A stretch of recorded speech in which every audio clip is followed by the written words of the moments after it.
It is about our environment. It is an honor and privilege for us to have one of the leading professionals in this area to take us through this very important topic. Welcome, Professor Ajith de Alwis. Thank you, sir, for giving us the opportunity to listen to you and to your precious time.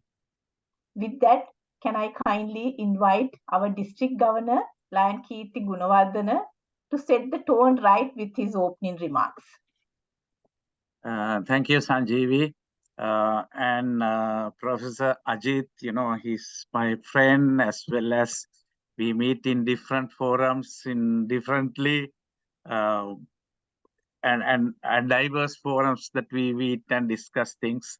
But I think, our interest in common in this area, the sustainability. So this year I took my theme as grow and sustain. All of us, we know, we had growth in this country in different times, in different ways, but sustaining, we are very bad at sustaining. So this is something important for us to learn from our mistakes, from our past, and how to manage our future. So without much of ado, I believe Sanjeevi will do a formal introduction of Professor Ajith. I will not do that. Towards the end, I will talk with after Dr. Professor Ajith's presentation. Probably we can join in the question and answer session. So these are very important topic for all of us, and especially in a time that as the district, we think the sustainability is a key importance area for us. And with this concept, many clubs, many land members has changed their style of doing their projects. That's something innovative and interesting for me.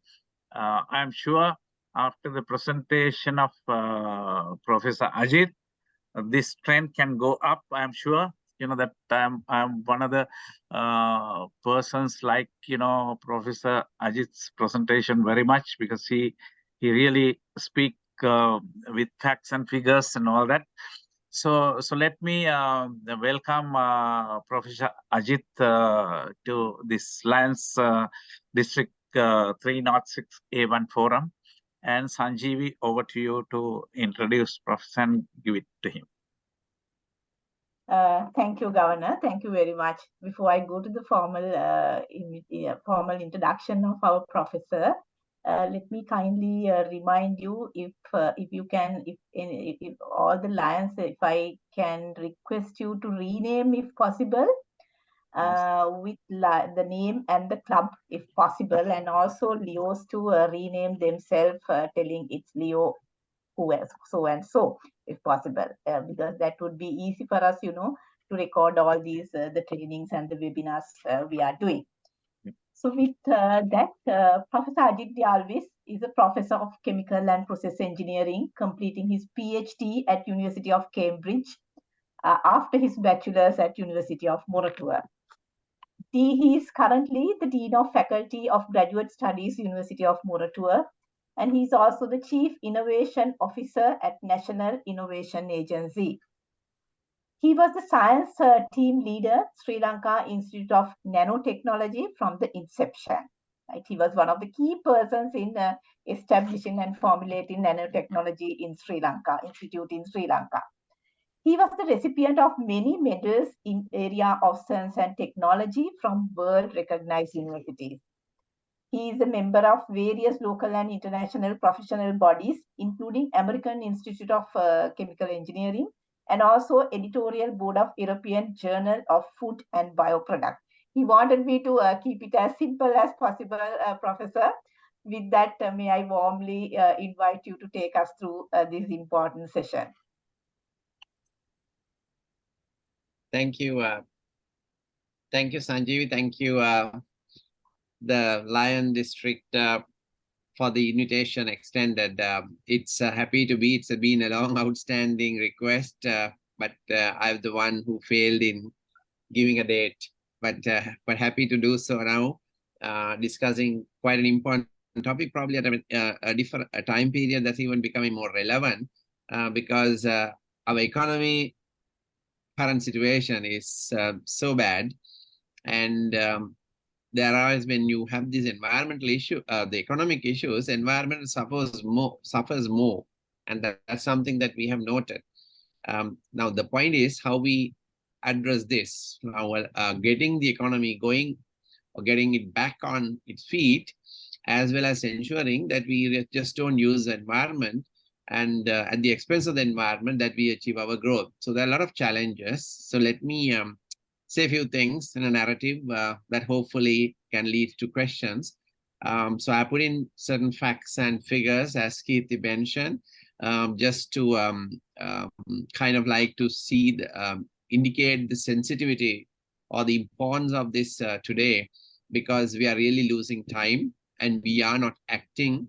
And I wonder sometimes that whether we are too late even, right? In that basis, let me thank you again. And I hope it's okay if I switch off the video for the bandwidth, and I'll start my slides, share my slides. Yeah, and Professor, we can go on in the both languages, Professor. Hari Sanjeevi, thank you. Hari.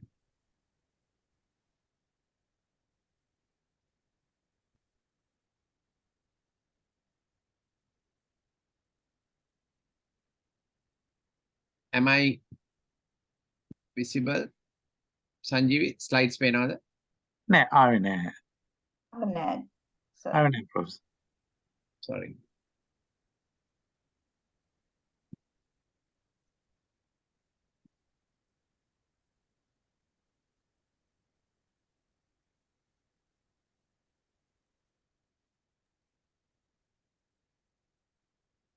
Yes.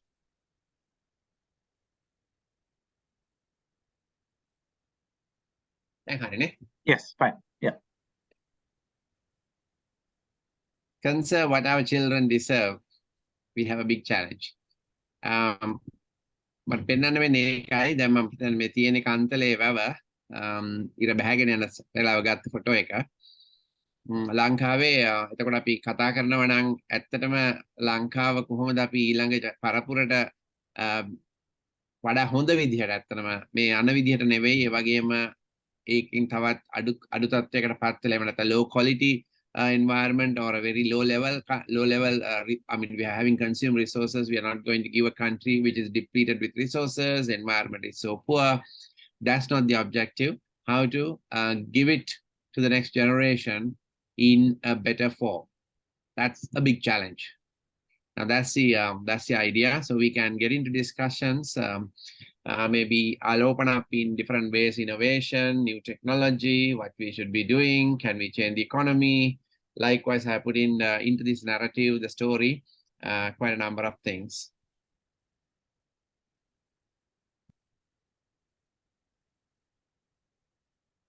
We have had very bad news coming recently. That is from Hawaii, let's say, from United States of America, believe it or not. The number of lives lost in this wildfire, more than 100, right? And it's unbelievable, and how a historic town at that in Hawaii, can be razed to the ground, and so many people lose life like that. And because you don't expect that in the United States, right? But this is not the first time this happened in the United States either. We had Paradise burning at one point in California, but this has surpassed all the previous wildfires, and also the number of lives claimed. So this has gone beyond 100. So that is what is the reason. Now maybe you can say, like, okay, we have used the environment, we have used our resources, and we have changed the landscape on one side, and we have kind of ignored that when we do things against nature, they can fight back, and the message that comes in is not that good. And we suffer, and of course, having faced a pandemic, අපි දන්නවා ඒකත් ඇත්තටම උනේ අපේ පරිසරය එවම්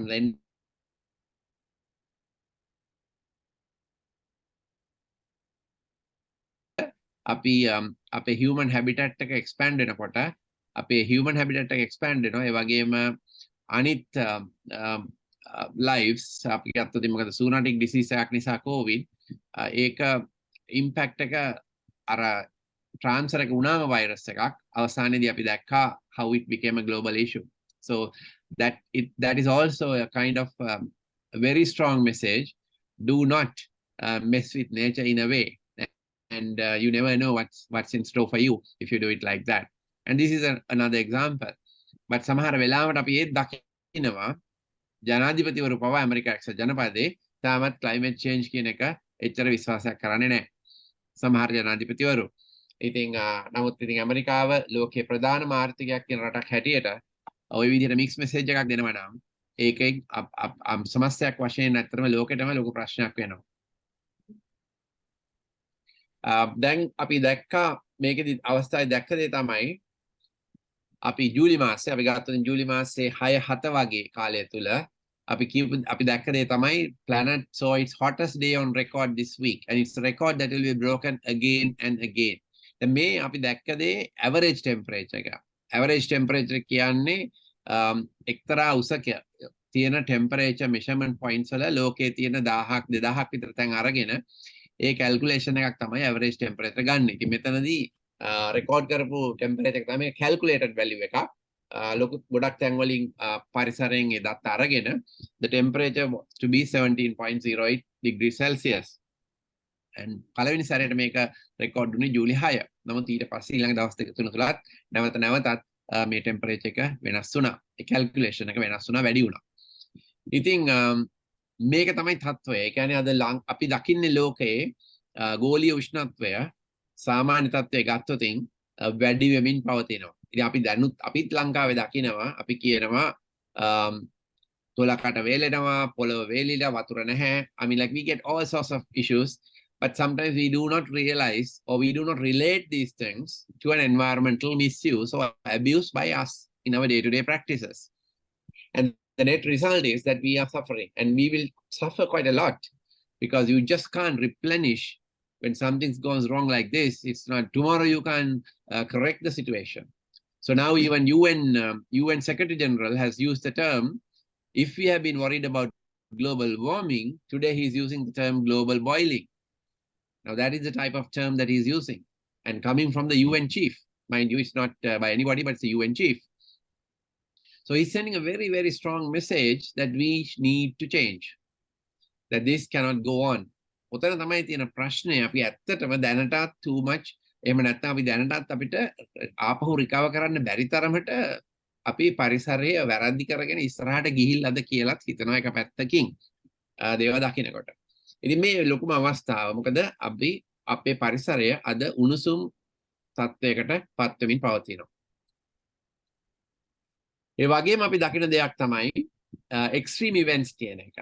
extreme events කියන්නේ අපි සාමාන්‍යයෙන් කියන හරි ලොකු ගම් වතුරක් එහෙම නැත්නම් ෆයර් එකක් ඒ වගේ දේවල් ඉස්සර තිබ්බා හරි අවුරුදු 25කට සැරයක් 30කට සැරයක් එහෙම නැත්නම් අපි සමහරවල්ලාට ඩිසයින් කරනකොට කියන අවුරුදු 100කට එන ෆ්ලඩ් ලයින් එකට ඩිසයින් කරනවා ඒ වගේ දේවල්. නමුත් දැන් අපිට පේනවා ගිය අවුරුද්දේ ආවනම් රෙකෝඩ් එකක් බ්‍රේක් වුණා නම් සමහර මේ අවුරුද්දේ ආයෙසරයක් අර රෙකෝඩ් එක බ්‍රේක් වෙනවා. ඉතින් ඒ කියන්නේ extreme events එකක් ඇත්තටම becoming much more common and common. ඒක හොඳ දෙයක් නෙවෙයි. ඉතින් ඒක හැමතිස්සෙම extreme event එකක වෙලා තියෙන නරක දෙයක්මයි වෙන්නේ. මොකද්ද? more hot weather එහෙම නැත්නම් record hot weather ඒ වගේ තත්ත්වයකට තමයිපත් වෙන්නේ. ඒ කියන්නේ දේශගුණ විපර්යාසات එක්ක. ඉතින් මේක ඇත්තටම අපි දැනුවත් විය යුතු දෙයක්. අපි හිතන්නේ නැහැ. නමුත් දැන් අපි උදාහරණයක් ඇටියට ලංකාවේ පවා අපි අද පත්තරවල දකිනවා කාලගුණ දෙපාර්තමේන්තුව මගින් ඒ වගේම සමහර ආයතන වලින් කුෂිකර්මය සඳහා වෙන ආයතන වලට දැනුම් දීමක් කරලා තිබුණා කියලා එල් නීනෝ කියන දේශගුණ විපර්යාසය ලංකාවටත් බලපානවා කියලා මේ ගැන කලින් කියලා තිබ්බා. මොකද අපි දන්නවා ඒක අවුරුදු 2-7 කාල සයිකල් තුල වෙන දෙයක්. අපි කතා කර හිටියා මේ අවුරුද්දේ මේක වෙනවා කියලා. නමුත් අපි දැක්ක දේ තමයි අවසානයට ගිහිල්ලා වතුරත් හිඳිලා වතුර නැති වෙලා තමයි අපි කතා කරන්නේ මොකද කරන්නේ කියලා. ඉතින් ඒකෙන් අපිට පේන්නේ අපි දැනුවත් වීමක් ඒ කියන්නේ දැනුවත් වීමක් ඇතුව අපි වැඩ කරන පාටක් පේන්නේ නැහැ. We are not using any evidence based decision making. We appear to not to understand these scenarios that are likely to happen. We seem to be groping in the dark, and when something finally happens, we have all sorts of issues, and none of them basically is delivering us anything good, because we know now emergency power purchases is not going to do anything good for us. But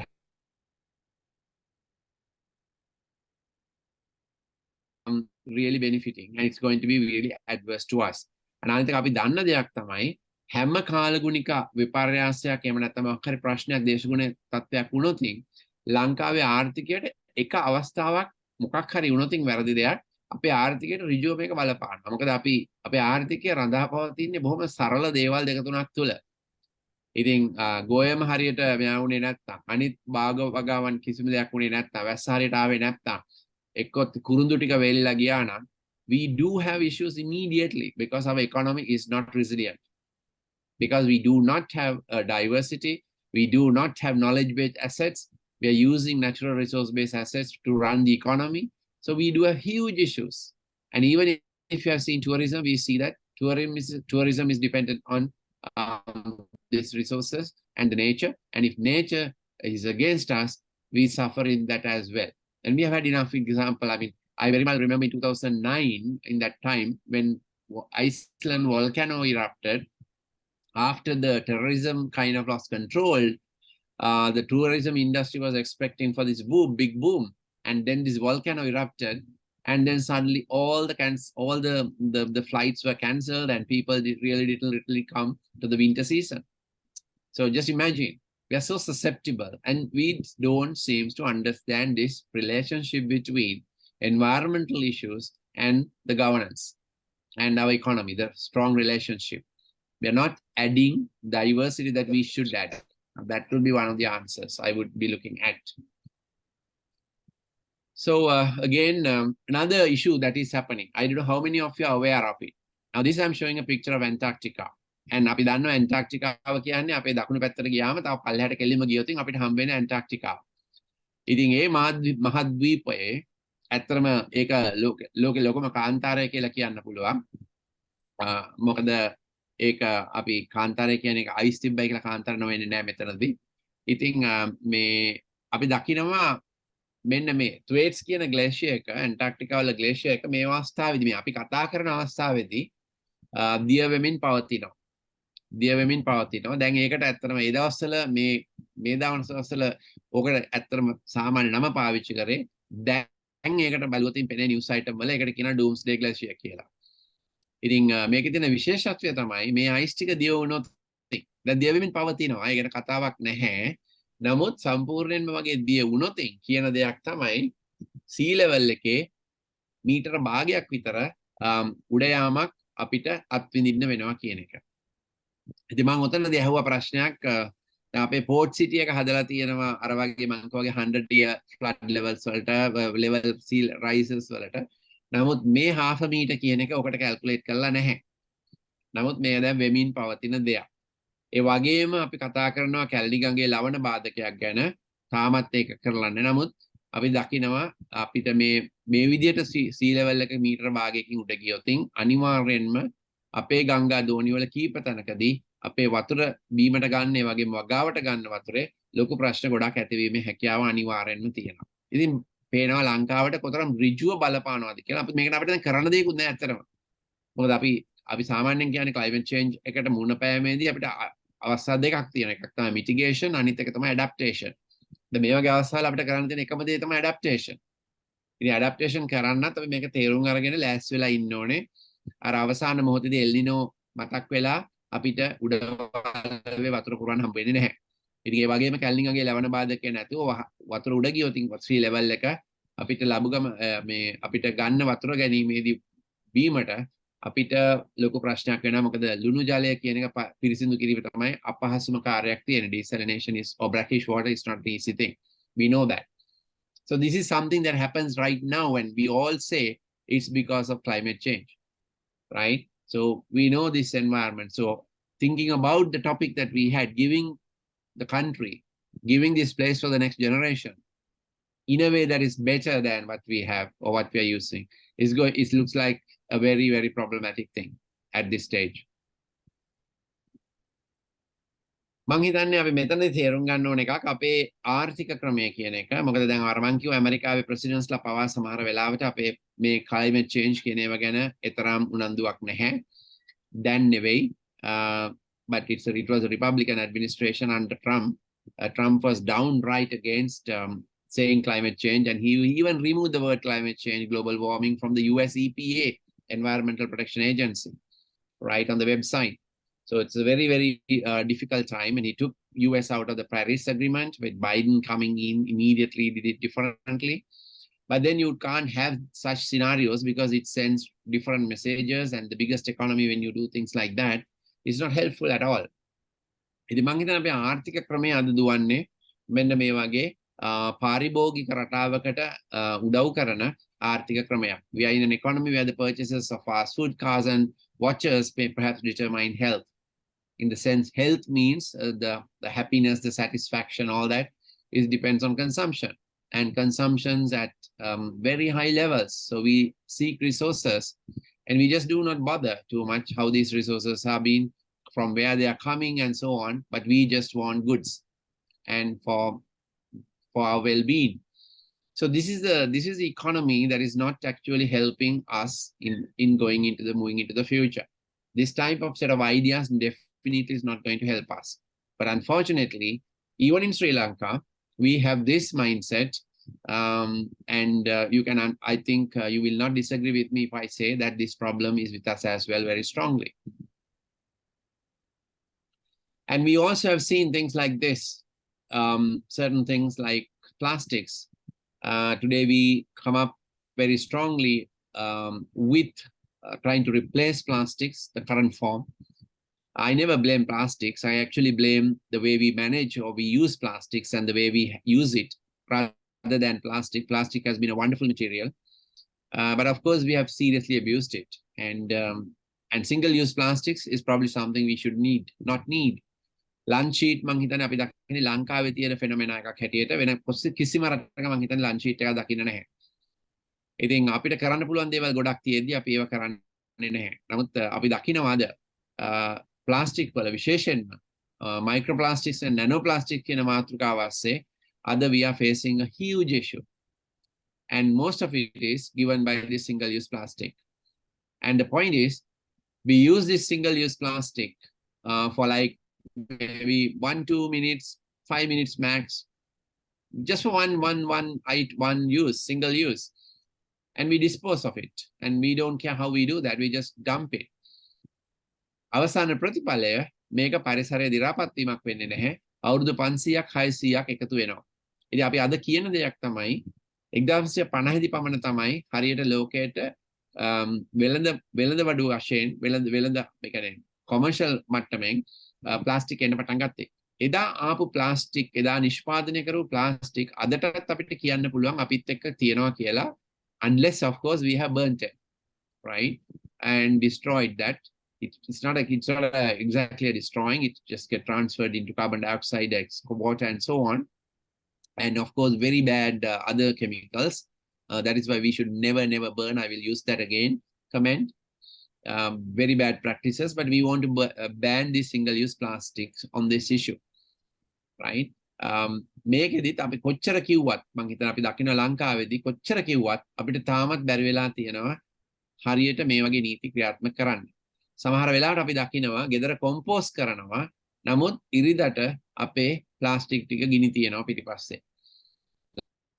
ලංකාවේ අපි දැකලා තියෙන දෙයක් තමයි plastic අපි බැහැරලීමේ ක්‍රමවේදේ ගොඩක් දකින එකක් තමයි මේ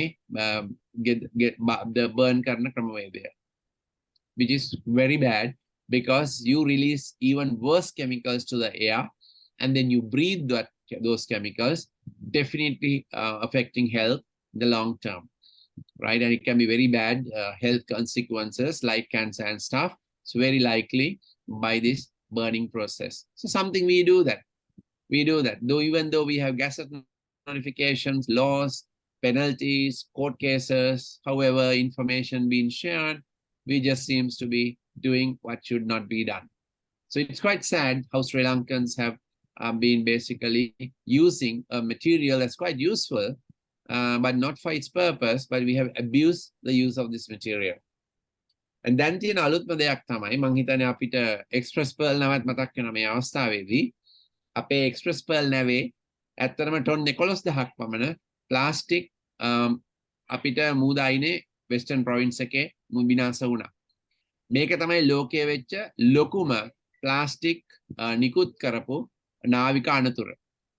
ඒ කියන්නේ අපිට ලොකු පාරිසරික අර්බුදයකට serious pollution, which is not only for Sri Lanka, because we know some of these things went up to even up to Indonesia, right? And they will stay on the ocean, like plastic nurdles will stay on the ocean for many years to come. Definitely, maybe for like 5-6 years, right? And that will affect so much of biological life. And we now have a comment which says that that was for standard plastic. We have a comment which says that by 2045, the amount of fish in the oceans is going to be less than the amount of plastics. දැන් ඔය කියන සමීකරණය ඇත්තටම මම relate කරන්න පුළුවන් අර 1950 හදපු plastic අදත් ලෝකේ තියෙනවා කියන එකට. මොකද අපි දන්නවා අද මිලියන 8ක් 10ක් පමණ ප්‍රමාණයක් ප්ලාස්ටික් අපි මුහුදට නිකුත් කරනවා. ඉතින් මුහුද තමයි අවසානයේ ඩස්බින් එක. ඔය සියල්ල මුහුදට නිකුත් කරන දේ ඔය මුහුදේ තැන්පත් වෙලා තියෙනවා. තැන්පත් වෙලා තියෙනවා කියන්නේ ඒවා යටට බහින්නෙත් නැහැ. නමුත් උඩත් පාවෙනවා. ඒක නිසා ගොඩක් පාරිසර හානියකට යොමු වෙනවා. නමුත් දැන් තියෙන අලුත්ම අදහස් ඒ කියන්නේ මේ සාමාන්‍ය ප්ලාස්ටික් එක මයික්‍රෝ ප්ලාස්ටික් සහ නැනෝ ප්ලාස්ටික් වෙනවා කියලා තේරුම් ගත්තාම අද ඊටත් වඩා ලොකු ප්‍රශ්නයක් තියෙනවා. For instance, now we have identified microplastic particles in placenta of babies. ඒ වගේම human blood වල. මේකේ තියෙන ලොකුම ප්‍රශ්නේ තමයි තාම අපි දන්නේ නැහැ මේකේ වැලියු එක කොතරම් උඩ ප්‍රමාණයකට ගියාම ලෙඩක් හැදෙයිද කියන එක. organs වල නැනෝ ප්ලාස්ටික් වුණොත් ඕන තැනකට ඇඟේ යන්න පුළුවන් නැනෝ ප්ලාස්ටික් එක පාටිකල් එක. ඒකද අපි දන්නේ කොහේ ගිහිල්ලා අවසානයේ රැඳෙනවද කියලා. ඒක ඔළුවේ වෙන්න පුළුවන්, මොලේ වෙන්න පුළුවන්. මොකද අර natural barriers ටික valid වෙන්නේ නැහැ. They're no longer valid, or it can transmit to any point in the body, the nanoplastics. So you can imagine the issue that we are facing. Now, understanding that is very, very important in understanding the need for action, right? අපි ඒක තාම කරන්නේ අපි අනිත් එක මේ අතරතුරදී වැරදි decisions උතරක් තියෙනවා. වැරදි ප්ලාස්ටික් අපි දි รา පත් වන ප්ලාස්ටික් කියලා අපි වැරදි දේවල් ඉන්ට්‍රොඩියුස් කළා. අපි මේ දි รา පත් වීමේ ක්‍රමවේදය ඇහැට පෙනෙන්නේ නැති වුණාට පරිසරයට දැනෙන විදිහට, පරිසරයට නරක විදිහට දැනෙන විදිහට නිෂ්පාදන භාණ්ඩ අපි නිකුත් කරලා තියෙනවා වෙළඳපොළට. මොකද අපේ නීති අපි හදලා තියෙන්නේ මේ විදිහට. ඒ වගේ අපි අඩුපාඩුකමත් ඇත්තටම අපි දකිනවා මේ ප්‍රශ්නය තවත් වැඩි වෙන්න. ඉතින් අද කියන දෙයක් තමයි අද ලෝකේ අපි ට්‍රිපල් ප්ලැනටරි ක්‍රයිසිස් එකක් තියෙනවා කියන එක. ඉතින් ක්ලයිමේට් චේන්ජ් කියන එක ලොකුම එකක්. ඒක තමයි ග්ලෝබල් වෝර්මින්, ඒ වගේම දැන් අපි කිව්වාගේ ග්ලෝබල් බොයිලිං වගේ UN චීෆ් කියනවා වගේ. Then we have a huge issue with biodiversity and nature loss. The monkey වගේ අර ප්ලාස්ටික් වගේ වෑන් මූදේස් මාළුන්ට වඩා ප්ලාස්ටික් තියෙනවා කියන කතාව. එහෙම නැත්නම් හැම සතෙක්ම නැතිවීමේ හැකියාව තියෙනවා කියන කතාව තමයි අපි biodiversity and nature loss කියන්නේ. ඒ වගේම තමයි අර අන්තර්ජාතික මට්ටමේ පරිසර දූෂණය. මොකද අපි දකිනවාද ලංකාව අපි මොනවත් කිසි වරදක් නොකරත් සමහර විට ඉන්දියාවේ නොවැම්බර් මාස වෙනකොට අර ඇග්‍රිකල්චර් වේස්ට් එක ගිනි තියනකොට අපිට ලෙඩ වෙන්න පුළුවන්. අපේ හරක් මැරිලා තිනවා. අපේ සත්තු මැරෙනවා. මොකද අර ඉන්දියාවෙන් එන pollution එහෙම නැත්නම් වායු දූෂණය නිසා. ඉතින් දැන් මේක අපි අත්විඳලා තියෙනවා පහුගිය අවුරුදු කිහිපයක් තුල. ඉතින් එතනදී ඇත්තටම Bay of Bengal, the environmental changes, the climate change also help to actually aggravate this problem. මොකද ඒවැ කාලගුණික තත්ත්වය වෙනස් වුණාම තමයි අර ඉන්දියාවේ එකතු වෙන පරිසර දූෂකාරක ලංකාවට තල්ලු කරන්නේ. ඉතින් අර ඒකත් ඉතින් අර නරක දෙයක් වැරදි දෙයක් වෙනකොට එහෙම නැත්නම් ස්වභාවික පරිසරය වෙනස් වීමක් වෙනකොට ඒකත් අපේ හරහට තමයි ඉඳලා තියෙන්නේ. That actually aggravate our issues. So another country makes the mistakes, but we suffer as well. So pollution is a planetary crisis. So you can understand these three happening. Now the issue is, how are we to solve this? It looks like we can't do anything for the next generation. I mean, it simply looks impossible to think that we can give them a better country. Now, forget about a better country. Whether we will have a country to give is can also be an issue. Countries issue, islands like Pacific Islands, and then like Kiribati and so on. There's a number of islands over there. And then even Maldives may get lost effectively, and you will have climate refugees. And even within Sri Lanka, we have seen environmental refugees for different events. They are taking place. Now, අපි දකින්නේ climate change එකේදී අපි නැගෙනහිර පළාත තමයි, නැගෙනහිර පළාත ඒ හරිය තමයි අපි දකින්නේ වඩා susceptible කියලා climate change issues වලට. වැඩිපුර දැනෙන ප්‍රශ්න cyclone, storms එහෙම ඒ පැත්තට. ඉතින් අපි දැකලා තියෙනවා ත්‍රිකුණාමලේ එහෙම ওই විදිහට storm එක එනකොට අයින් වෙන එක. ඒ කියන්නේ climate refugees කියන එක අපි අත්විඳලා තියෙනවා අද රට තුල. නමුත් අපි තාමත් ගොඩක් අර වගේ අර හවායි වගේ ඒ වගේ අවස්ථාවක අපි තාම මුහුණ දීලා නැහැ. නමුත් අද ලෝකේ 2018-19 විතර ලංකාව පත් වුණා දෙවනි තැනට climate risk index එකේ. ලංකාව තමයි පෝටෝ රීකෝ වලට පස්සේ දෙවනියට වඩාත්ම ප්‍රශ්න වෙන්න පුළුවන් රිස්ක් එකක් තියෙන රටක් හැටියට නම් කරේ ඒ ජර්මන් ඒජන්සි එක. ඕක අපි තේරුම් ගන්න ඕන එකක්. අපි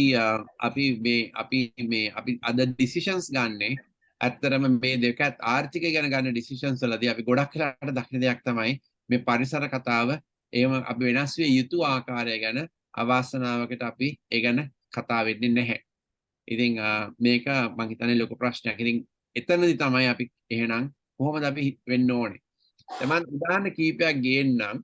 අපි ඇත්තටම වෙනස් විය යුතු වෙයි, නමුත් අපි ඇයි වෙනස් වෙන්නේ නැත්තේ කියන එක. මොකද මේ ප්‍රශ්නේ අපිට ඇඩැප්ටේෂන් එහෙම නැත්නම් මිටිගේෂන් ගත්තොත් අපි විසින්ම කර යුතු අපි ගත යුතු ඩිසිෂන් ගොඩක් තියෙනවා. ඉතින් ඒක අපිට තව ඉස්සරහට දාන්න බෑ. කාටවත් මතක ඇති මීතොට මුල්ල. දැන් මීතොට මුල්ලේ කන්ද කුණු කන්ද අර ඒ කඩන් වැටුනම අපි ලෝකයේ වෙච්ච පස්වෙනි worst garbage dump එක තත්ත්වයටපත් වුණා in number of deaths. මොකද අපිට 35ක් විතර ජීවිත අහිමි වුණා මේ අවස්ථාවේදී. ඉතින් මෙතනදී ගොඩක් පේන එකක් තමයි අර සුදු පාටට තියෙන්නේ. අපේ කුණු ටික ප්ලාස්ටික් බෑග් එක ඇතුළට දාලා අපි ගොඩක් වෙලාවට අපි අයින් කරලා තිබ්බා. මම හිතන්නේ ගොඩක් කොළඹ අය දැනගත්තේ කුණු කොහෙද යන්නේ කියලා. මේකේ කතා බහ ඇති වෙන්න පටන් ගත්තට පස්සේ මොකද අපිට ගොඩක් වෙලාවට ඔළුවේ තිබ්බේ හරි මට තියෙන ලයිට් කණුවක එල්ලන්න හරි එහෙම නැත්නම් එළියට දාන්න පමණයි. මම හිතනවා මම වරිපණම් බදු ගෙවනවා. එහෙමනම් මේක නගර සභාවේ කාර්ය. නමුත් අපි දකින දේ තමයි අවාසනාවකට තාමත් හරියට තාක්ෂණය මේ සඳහා පාවිච්චි කරන්නේ නැහැ. මම දකින්නේ ඇත්තටම අපි තාක්ෂණය වැරදි විදිහට පාවිච්චි කළා. තියෙන ප්‍රශ්නේ තවත් අද උග්‍ර කරගෙන තියෙනවා කියලා මම දකින්නේ කොළඹ ගත්තාම. ඉතින් මේ වගේ අවස්ථාවන් අපිට ආඩම්බර වෙන්න බෑ. මොකද මීතොට මුල්ල වෙන අවස්ථාවේ ලංකාවේ 250ක් පමණ තමයි කුණු කඳු තිබ්බේ. නමුත් අද කුණු කඳු තියෙනවා 350කට වඩා. දැන් මේ අපි ආව කැම්පස් එක ළඟම තියෙන මොරටු විශ්වවිද්‍යාල ළඟම තියෙන එක. නමුත් මම මෙතනදී පෙන්වන්නම් අපිට තියෙන අපි දැන් මෙතනම නොහිටියට අපිට කැම්පස් එකට ඇත්තටම අපි හුස්ම ගැනීමේදී ඒ කියන්නේ අපි දන්නවා දැන් අපි ගොඩක් වෙලාට කුණු කන්දක් හරි කුණු තියෙනවා කියලා ඉන්නේ දුගඳ එහෙම නැත්නම් ඒක අපිට දැනන ගත්තාම we get the smell and then we feel look this is not going to help us. So we are constantly exposed to this smell that is coming from the wind direct. When the wind flows in our direction we get the smell, and some of the lecture theaters we do have it. Now technically interestingly I was actually hearing a very it's not a good thing to hear, but I was hearing a comment from a person who was now suffering from a disease saying that, look, I now see few of my classmates from this school having this same disease, because she was indicating that that they were exposed to the fumes from the incinerator, or rather the crematoria from the adjacent cemetery, right? And the question was, can this happen? And they're finding, okay, number of friends of mine is having cancer, And is that the reason? And can you have it? Answer is technically from a crematoria. Yes, it's possible. So what we have been exposed, these are not what you call acute diseases, they're chronic, right? You get exposed to a period and your body conditions change, and you become susceptible to kind of deadly diseases. So we get exposed now. We smell this every day, almost in different parts of the campus. We smell, even though we are close to this, and we can see it, we can smell it. We know, but we have still in the 21st century with all sorts of ideas, we still are having dumps. Now, don't you think that's not acceptable? And then we are ruining the environment, and all the residencies around this place are 24/7 exposure to that something, multiple chemicals that are coming out of this, whether it is the groundwater, whether it is the water flow, whether it is the atmosphere, that air that you breathe. It's happening 24/7, 365. Now, this is the issue, right? So we need to understand we should do things differently. And also, when you look at our practices, now this is an example that I tell that this is not a way should do things. I mean, once as a government institute, I was involved in saying, look, let's do this because we were instructed to do this coastal cleanup. And we participated in this in International Coastal Cleanup Day. And we took the beach near Lunava, kind of like very close to the campus. And okay, the situation was before and then after we are cleaned. But one thing I said was go there after about a week and see what situation. We know, right? It's getting back to the normal. Now this type of engagement of beach cleaning as an event is not a solution. It's not something that the way we should be doing this, right? Because we probably had more pollution at the end of the day because we take it as an event. Sometimes it's just fun and nothing much. And this is not the way to find solutions to an issue. So I said, from here on, we are not going to do this type of thing because it's not the way we should do things, right? So these have been very temporary work, has no real value because you're not addressing the problem. You're probably more wasting time and a very temporary relief, and you don't go anywhere with this sort of approach. So we need to understand what we have to do. And when you do something, you must analyze it and see, yes, are you really doing something to achieve a progress from the problem? That problem you are addressing in the right way. So that unless you do that way, the future is not going to be bright. You will not be able to help the next generation, for sure. අපිට අපි දකිනවා environmental impact කියන එකට මෙන්න මේ equation එක පාවිච්චි කරන්න පුළුවන්. IPAT කියන equation එක quite famous, very simple. අපි කියන්නේ environmental impact කියන එක population එක වැඩි කරනවා affluence එකෙන් සහ technology එකෙන්. So population is a number which is growing. Affluence is the quality of life, the luxuries, all sorts of things we use. And the technology is also we change, right? Now the functional phone became a smartphone. Simple car became a SUV. All sorts of things are taking place. One phone become 3 phones. One computer is multiple computers. A TV, simple, small TV is a big TV. So you can see so many things, right? A simple shoe is now is having bulbs flashing, electrical items, electronics in it. So we can understand how this equation, the population into affluence and technology. So again, it also gives us a direction. What can we do to reduce the impact? Yes, you can think of the population. You can think of sustainable consumption or sustainable living. You do not pursue wealth like buying the fast food, buying the number of watches, and so on. You become different and maybe looking at a minimalist approach and so on. You become happy with that. And of course, then you move from the dirty technology to clean technology. So a lot of people, for the most of the time, we were concentrating on technology to change the eye. That has been our solution. And of course, we have tried to address affluence by things like SDG 12. which is sustainable consumption and production. I'm pretty sure we have to agree that unless we have sustainable consumption and production, we can't move towards sustainable development. And the sustainable consumption and production starts with us. So we can look at it. I mean, now this is what I say. Countries like Europe, 27 countries in EU, says, please use this technology for solid waste now, where you can actually don't lose the resource. But unfortunately, what we did was we went into a incineration pathway of waste to energy. Instead of recovery of the bio-waste, we now have even stopped in Colombo the segregation part. Now we want much of this waste to burn to generate some electricity. So Sri Lanka went in a very big way and used the wrong technology. And then on top of it, CEB has to be subsidized by the treasury to pay for this higher value.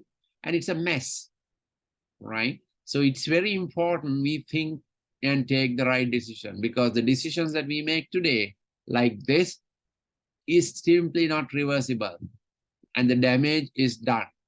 And damage is it will be continued to be there. Now, even in this place, we know the hazardous waste that this one generates has no solution at the moment. It just gets accumulated in the premises. And you can't go on like that. So wrong technology, higher impacts, and we are worse off than before. But some good things.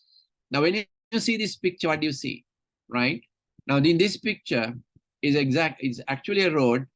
I was trying to get this to action about in 2003, but never succeeded trying to move it. Now, this is plastic modified asphalt, right? This road work is plastic modified asphalt.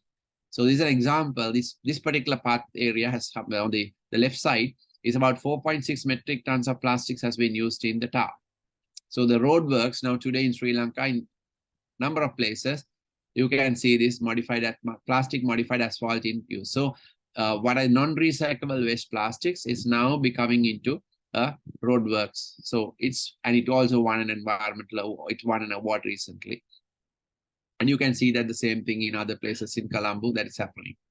So this is an example of a very positive thing. And we see scenarios like world's first textile facility, which actually University of Moto, we were involved in this, coming for the platinum status, Leeds Platinum, right? Very first apparel plant in the world, ground up the facility. And Sri Lanka actually boasts of probably the highest per capita Leeds facilities and green building facilities in the world in this segment. So it's a very great thing, actually. And then below that is a upcycling of waste, timber, and so on. And it's in Ambepu's camp. It's a library. And this also won the world's second prize in sustainable building. And you see on the other side, the premier science building in Sri Lanka, Sri Lanka Advancement of Science Building, Vidya Mawata. This building is done with Norachole fly ash. So there is this autoclave concrete, and this is being developed with using fly ash from Norachole. So a big problem at one point is now is used into building construction material. So you can see the technology is there. Technology can be brought in to close the loop that we do not have a problem.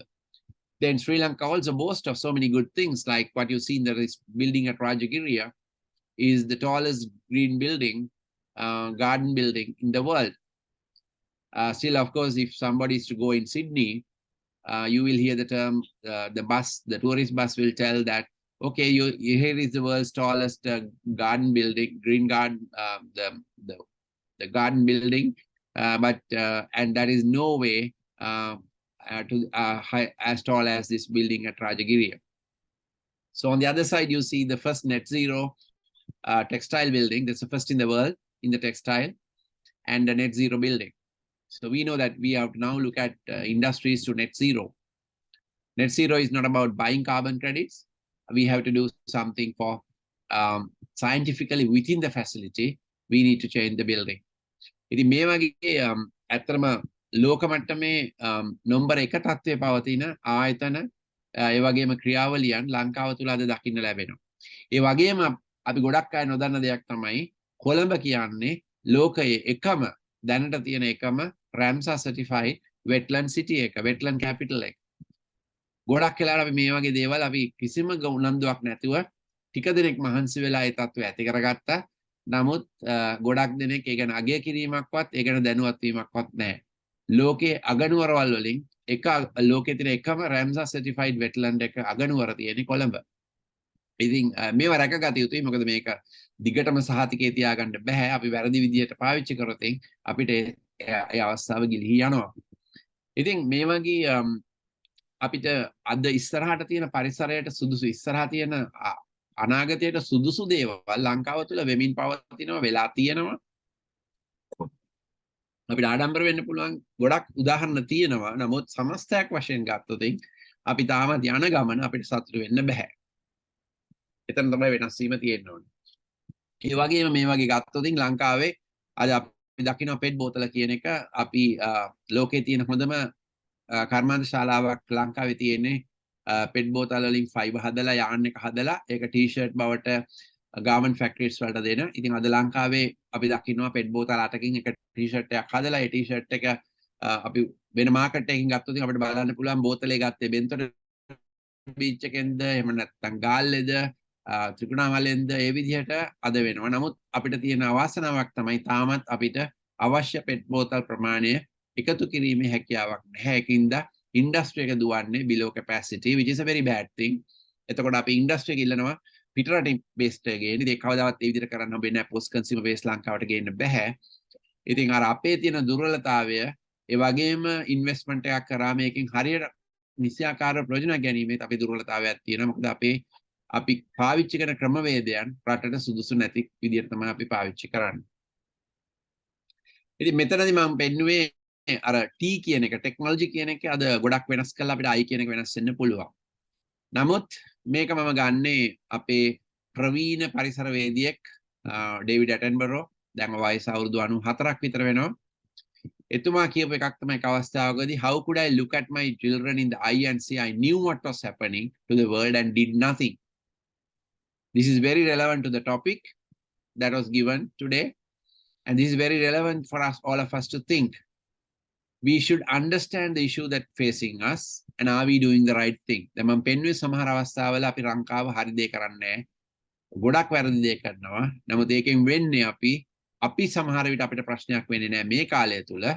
නමුත් ඉස්සරහට අනිවාර්යයෙන්ම ලොකු දැවැන්ත ප්‍රශ්නයකට මුහුණ පානවා. ඒ වගේම ලෝකය පවා කළ යුතු දේ නොකරන නිසා අද අපි දැවැන්ත ගෝලීය අර්බුදයකට පරිසර අර්බුදයකට මුහුණ පානවා. මේ පරිසර අර්බුදය තුලින් අර හවායි වල වුණා වගේ විනාඩියකින් තප්පර ගානකින් ජීවිත සියල්ල නැතිවීමේ හැකියාවකුත් තියෙනවා. ඉතින් ඒක තේරුම් ගත යුතුයි. ඉතින් එතනදී මේ ළඟදී COP26 එකේදී මෙතුමා මේ කියන්නේ ඩේවිඩ් ඇටන්බරෝම කිව්ව දෙයක් තමයි instead of controlling the environment for the benefit of the population, perhaps it's time we control the population to allow the survival of the environment. මේක ඇත්තටම controversial statement එකක් වෙන්නත් පුළුවන් එක විදිහකට. මොකද මම කිව්වා වගේ අර iPad කියන equation එකේ P කියන එක population කියන එක කවුරුත් වැඩිපුර කතා කරන්නේ නැහැ. මොකද ඒක අපිට බලෙන් කියන්න බැරි දෙයක් නිසා. නමුත් මෙතුමා 94 වයස 94 ඒ පරිසර සමුළුවේදී කියපු දෙයක් තමයි අපි කතා නොකරපු දෙයක්. නමුත් මේ අවස්ථාවේදී මතක් කරන්න වෙනවා කියලා. Maybe we had to think about the population issue as well, because it probably is the one that really causes, because api parisarayen sampath godak ukaha ganimata to extract more and more resources, because our demands are so high, our aspirations are so many, and we are continually asking for this and that, and we are never satisfied. So this is an issue. So he said this in COP26. So entire IPAT equation is now being addressed. There is a need for looking at population. There's a need definitely for looking at affluence. We can't run like this. There's definitely the need for technology to change. ඉතින් අපි ලොකම දේ තමයි අපිට කරන්න ඕන දෙයක් තමයි අපි පාවිච්චි කරන රේඛීය ආර්ථිකය linear economy කියන එක අපි මාරු කර යුතුයි. අපි අද ගොඩක් වෙලාට කරන්නේ අපි මේ අපි මයින් කරලා ගන්න ද්‍රව්‍යයන් අපි පාවිච්චි කරලා ගොඩාක් දේවල් හදනවා. ඊට පස්සේ අපි විසි කරනවා. එක පැත්තකට. ඒ කියන්නේ අපි පාවිච්චි කිරීම ගොඩාක් උපරිමයෙන් කරන්න බලනවා. ඒ වගේම ඇඩ්වර්ටයිස්මන්ට් සරහා අපි පාවිච්චි කරන දේවල් හොඳට පාවිච්චි කරන්න හැකියාව තියෙද්දි we may use a lot of subtle marketing, advertising to ensure that people throw away what they have in order to allow them to buy new stuff. So we keep the economy going by this process. We kind of induce people to throw away, the throwaway culture, because if you do not throw away, you will not have the need and you may not buy, but you need to push for people to buy more. And you keep on extracting, keep on producing, keep on changing the habits of the people to dispose and then buy more. And then, of course, the disposal is also done in a very bad way and the environment goes. So this is the linear economy. Now we must change back into this different economic system. So two things from resource environment we take. We need energy, we need materials. So the way to move way forward is we must use renewable energy. Materials, we must continue to recycle. So very simple answer, even though the practice is not easy. But the challenge is we need to change. Otherwise, all of us will be gone. Because humanity is not the most essential thing to the earth, right? There's a very classic statement in the book of Rachel Carson, the book that changed the world, specifically the West, to think environment. She said that butterflies do not need, like the men, humans, but humans need butterflies. We are at the top. So if things below us disappear, we have a huge problem, we will just miss. But if we disappear, the butterflies will actually may not have a problem, right? So situation is the critical element of the environment, the ecosystem. All the elements need to be there in understanding each other's role and responsibility and the relevance. We seem to forget. We think human beings are the most superior and everything else exists to support our needs, and that we can be very, very kind of like responsible in the way we use resources. So that is how the things have changed to sustainable development. And these things happen over about last 50 years.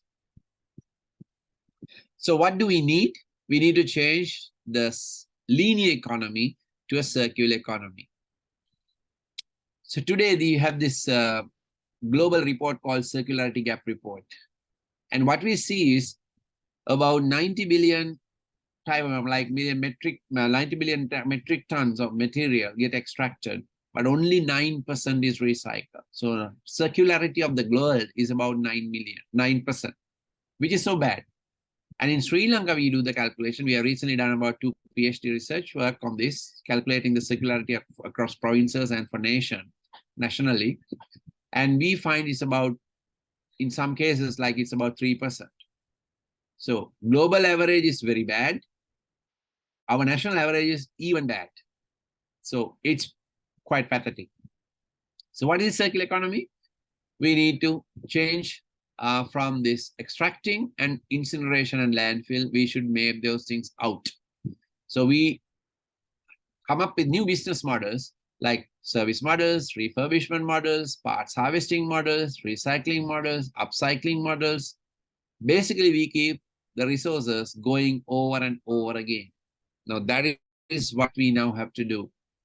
We need to transform ourselves into a circular economy. Now, Japan, China, to some extent, have adopted, entire European Union has adopted circular economy principle, 27 countries. So Sri Lanka, whatever these issues that we are talking about, we still do on that business. So actually going into circular economy, we stand to benefit. But for an economic situation like currently, the IMF is never going to tell us, okay, one good way is to change your economic structure. No, they never tell us like that. And it's up to us to understand the way to do it, at least now, change ourselves. So different business models are needed. So I just put this picture, right? This is China's richest woman at one point, and she's still richest, became the first woman billionaire in dollar terms. And she actually developed herself. You can look at the Nine Dragon factory, corrugated cardboard. She was recovering plastic, paper, waste paper, cardboard from American landfills, dumps, and sending it back to China. That's how she started. So you can see the story. So there is a reverse supply chain concept she really developed. Her idea was to make use of the material in the dumps and use it. So, and she was successful. So actually China really benefited from a lot of our efforts of our bad habits. And I would say if United States has circular economy principle at an early stage, China would not have developed in the current situation, because China became a factory by basically bringing these waste material, then recycling, reusing all the concepts in, and producing goods for them again to the market. That's what China did. So we can do this actually, if you really think about it. We can do this I see that for our waste, we can do that. If I do have anaerobic digestion and 3R, which can include upcycling, that is recycling, reducing, reuse, right? So reduce, reuse, recycle, the 3Rs, we can actually go for zero waste. Because pollution is inefficiency. And what we need to do is add knowledge, and we have wealth. So we see this in early days, like I won't look at, but if you look at reading Charles Dickens, you will find things like the various trades that existed in UK in 19th century. So you can see things like pure finders. Now, what do you mean a pure finder? Pure finders, the sole job was collecting dog shit from roads, and they had to deliver them to the leather tannery type of thing. So for leather industry, they were using this dog shit. You can look at the reaction, pH control, deliming, liming, and all that, and what the dog shit, how the dog shit becomes a material. So just imagine, these were the roles for certain work descriptions of people in London. And mind you, at the time, we were with British, under British, if you notice the year. So they were actually, those professions were there to recover waste. So these are modern advertisement from BSF. Can you see anything valuable? Yes, we turn our waste into vital resources. Now, Sri Lanka, unfortunately, we don't do this. We flush our waste to the Indian Ocean, right? So we have 300 dumps. Everything goes into a dump. We want to put it out. We don't have systems in place to have recycling and extracting value. So it's a very sad situation. So there are scenarios like zero waste towns, right? And zero waste cities. So these are things that you see. An example like Kamikatsu, which became the first zero waste town. And they have shops like Kurukuru shop. These are new business models. Now we have this, now in this case, just imagine, I have a problem with a blender, right? I bring this blender, but then of course in the shop, there are repaired blenders. So I put my bad, non-functional blender and take another blend out. So the shop exists to do the servicing, part replacement, refurbishing. So this is an example of that circular economy, new business models that runs this society. And mind you, these are Japan. They produce all these things. But here we have all these issues. We don't do this, right? So we had to understand the circular economy concept. But the funny thing is, if you look at it, I'm not going to go into detail, and I need to quickly close now. So if you look at this Jataka story, forget the religion component, look at the philosophy part of it, Chulla Setti Jataka. So we have had this concept been there for a long time. So if you read this Jataka story, right, you will find about 3 or 4 interesting business models which matches the circular economy concept. So very interesting, right? Now, how many times we may have put pandals in many parts of the country, but we have lost the plot, in the sense we have not understood the philosophy behind. So this is the interesting point. We have built in this knowledge, but we fail to use. So technically, it's a technology like this, which I should say the biogas. You can see this person. Technically, we can go for this recycling totally, right? Of course, I don't want to do this myself. The ability to do as an individual and energy manager is very difficult. That's why we want cities and regions to go circular so that we can harness the value of technology. And we demonstrated this. I won't go to the video, but we demonstrated this after Meetotamulla by actually taking a random garbage bins that were going. Because after Meetotamulla, we suddenly found Colombo, we can't dispose this garbage because Meetotamulla was closed. Of course, they were going around the place, dumping and all sorts. But we showed that when you take about these 3 bags, we took the contents out. We showed that you can 98% of this what's in there was recyclable. So we have been very responsible in sending things as waste. So this is the objective. This is what I said. You can use 3R plus AD. And this is an example. Countries outside Sri Lanka get biogas technologies like this. Even in winter, when the temperature is not the right temperature, they still generate electricity and generate fertilizer from waste, the biological waste. In Sri Lanka, we have gone into burn the thing and create a hazardous waste in addition. And I always argued, why can't we have 3 ministries coming together, pool the same resource, pool one resource and solve 3 problems at one go? But our problem is 3 ministries never come together in planning. So you can see the dilemma that we have. We have the answers, knowledge is there, but we go in the completely the wrong direction. So you can see countries like Japan, China, EU, actually even, so for when you generate fertilizer, you actually pay a little extra. So this is something that is happening in Italy, right? We don't do it because we don't turn the waste into we turn waste into a hazardous waste by our incineration process. We don't turn waste into a useful power and fertilizer. So sad, right? Technically, we have this knowledge, but we use all the wrong technology. Again, very quickly, we have shown that it's been published across by foreigners about Sri Lanka. If you use circular economy for simple solid waste in composting, there's a recurrent opportunity of $0.5 billion US every year without changing much the existing infrastructure. Using existing infrastructure, this journal article says. He's very familiar with the Bekanov, Mark is very familiar with Sri Lanka, right? So it's a very, I mean, but we don't use this knowledge or we don't use this recommendation, right? So just imagine $500 million and we will not have the other health issues, all other problems that are because we are now turning the waste into a fertilizer. And we don't use the knowledge. So industries can run as connected entities rather than single entities, which what we do. So we can change province by province with some of the industries that we have. For example, we can turn Ua province with the sugar-centered growth. Now you can see how the British sugar in England is looking at multiple industries together. Sri Lanka look at sugar and just sugar. And at the end of the day, what we have is we don't even get the amount of sugar that we need, right? So it's a sad situation of not using knowledge.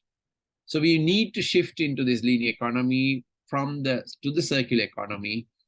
But we discuss more about the political aspects, socialist, capitalist, social democratic. The stuff that we discuss is not exactly helpful. So it's very interesting. It was said that the socialism collapsed because it did not allow prices to tell the economic truth. And he went on to say after retirement, of course, he's coming from a fossil fuel company, capitalism may collapse because it does not allow prices to tell the ecological truth, the environmental truth. Now, that is why we suffer today globally, because we ignored the ecological truth. So we have really a battle with us in ensuring that we don't further ruin the land when it comes to the next generation. So countries like Singapore, forget about the environment part. They understood the value of resources, right? You go into Singapore, you will drink recycled water. They don't have the term sewage in them. The bottles that you call as new water is reclaimed sewage. So that's what's possible. What we do in Sri Lanka is we send the entire thing into the Indian Ocean and then pollute the fish. Then we eat the fish in that format. But if for European Union, we do all the tests before sending and so on, which is not technically fair for us, by us. So we need to do things differently, and things like the conventional economics has to be different.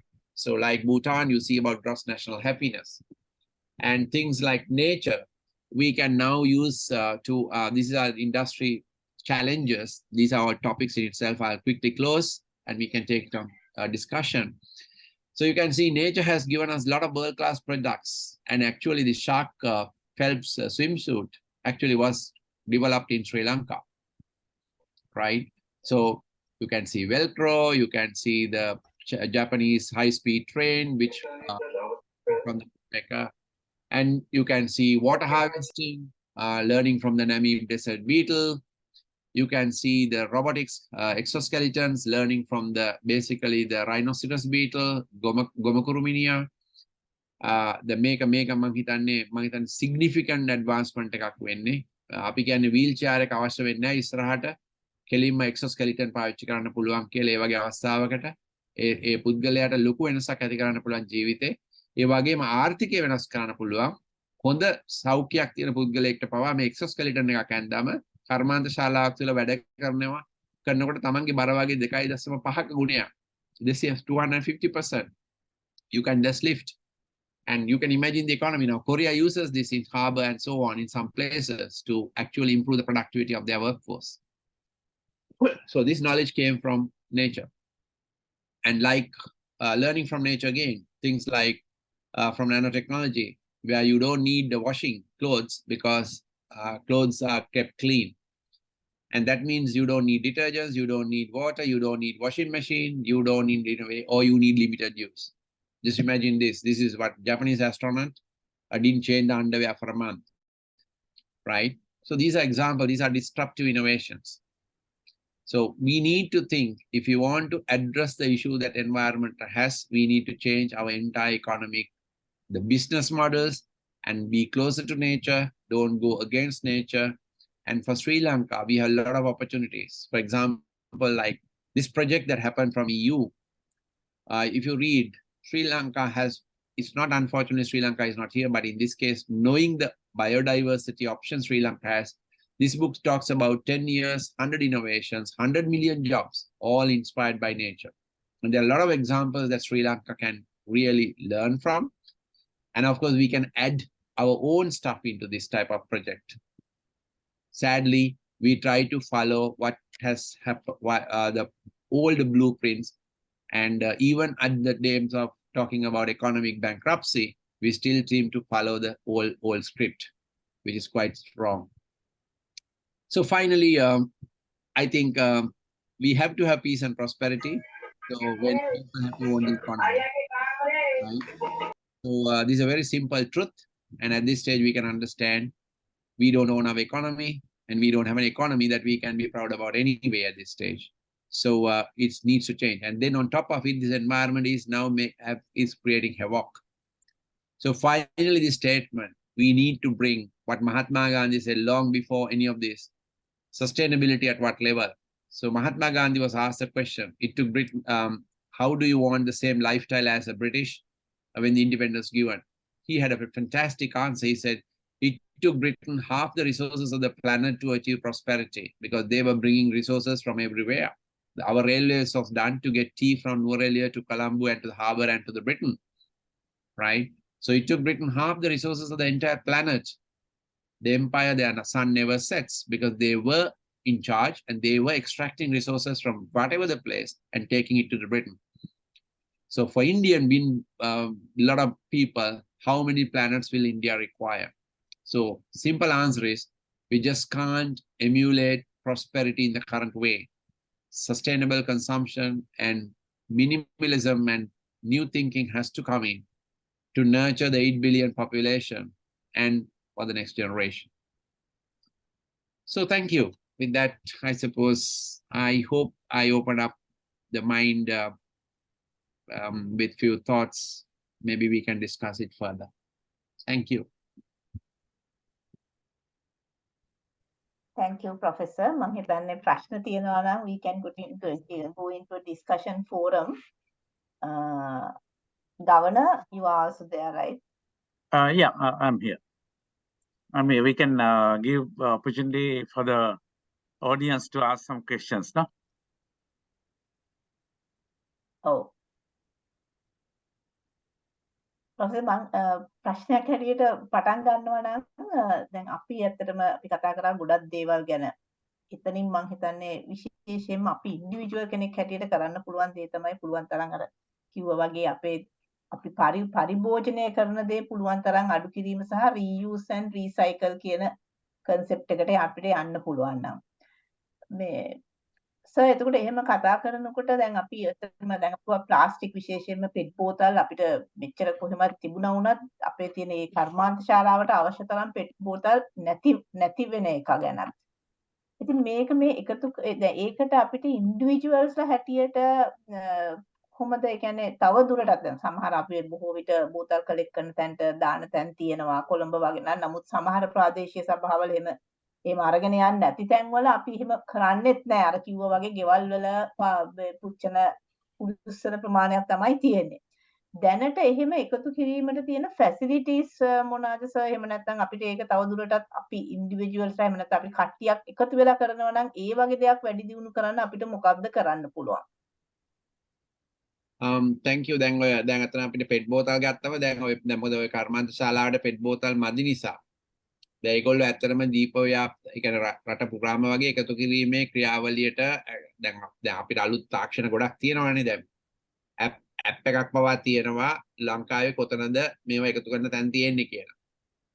ඉතින් මං හිතන්නේ ඒ වගේ තියෙනවා. දැන් අපි අර ඒ කියන්නේ උනන්දුවක් නැතුව මොකද ප්‍රශ්න අපි එදිනදා ජීවිතේ කොහොම හරි ගත කරගන්න තියෙන ප්‍රශ්න නිසා අපිට අර පරිසර සංරක්ෂණය කියන එක ඇත්තට ඔළුවට එන්නේ නැහැ. ඉතින් ඒකත් අපි තේරුම් ගන්න ඕන දෙයක්.